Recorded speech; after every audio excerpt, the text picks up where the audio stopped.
সকল সংস্কার এবং উন্নয়ন নির্বাচিত সরকারই করবে বলে মন্তব্য করেছেন বিএনপি স্থায়ী কমিটির সদস্য খন্দকার মোশাররফ হোসেন। আর সংস্কার কি তা অন্তর্বর্তী সরকার বোঝে না বলে মন্তব্য করেছেন বিএনপির স্থায়ী কমিটির আরেক সদস্য মির্জা আব্বাস। এদিকে আমির খসরু মাহমুদ চৌধুরী বলেছেন, নির্বাচিত সরকার না হওয়া পর্যন্ত স্বৈরাচার বিদায় হবে না। রাজধানীতে আলাদা অনুষ্ঠানে তারা এসব কথা বলেন। আপেল শাহরিয়ারের রিপোর্ট।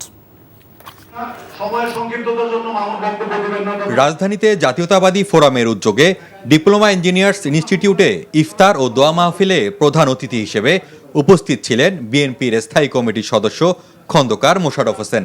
সংস্কারের অজুহাতে জাতীয় নির্বাচনের সময় ক্ষেপণ করার অভিযোগ করেন তিনি। আজকে যারা সরকারে তারা কিন্তু ক্ষমতা এসে বলেছে জনগণের অধিকার ফেরত দেবে, এবং জনগণের অধিকার বলতে আমরা যেটা বুঝি যে ভোটের অধিকার হলো প্রধান দায়িত্ব। ভোটের অধিকার এই সরকারকে জনগণকে ফিরিয়ে দিতে হবে। কমলাপুরে ইফতার মাহফিলে স্থায়ী কমিটির সদস্য মির্জা আব্বাস অন্তর্বর্তীকালীন সরকারের কঠোর সমালোচনা করেন। বাংলাদেশকে নিয়ে আজকে চক্রান্ত হচ্ছে, দেশে এবং বিদেশে আওয়ামী লীগকে পুনর্বাসিত করার চেষ্টা করা হচ্ছে। আমরা আওয়ামী লীগকে কখনো প্রশ্রয় দেয়নি, আজও দেব না। আর আওয়ামী লীগকে যারা পুনর্বাসিত করার চেষ্টা করবে, সরকারে থাকুক আর সরকারের বাইরে থাকুক, তাকে আমরা ছেড়ে কথা কইব না। ঢাকা রিপোর্টার্স ইউনিটিতে গণতান্ত্রিক বাম ঐক্য আয়োজিত আলোচনা সভায় বক্তব্য রাখেন দলটির স্থায়ী কমিটির সদস্য আমির খসরু মাহমুদ চৌধুরী। দায়বদ্ধ সরকার, জবাবদিহি সরকার, জনগণের ইচ্ছার প্রতিফলনের মাধ্যমে যতক্ষণ প্রতিষ্ঠিত না হবে ততক্ষণ আপনারা মনে করবেন বাংলাদেশ থেকে স্বৈরাচার বিদায় হয়।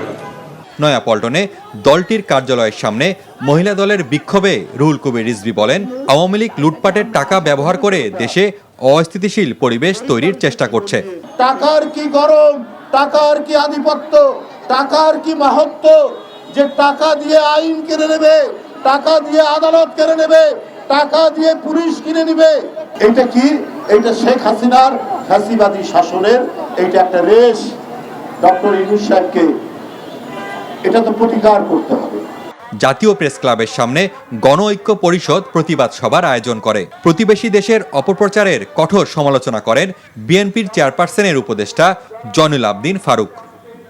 Apple Shahriar, NTV news, Dhaka.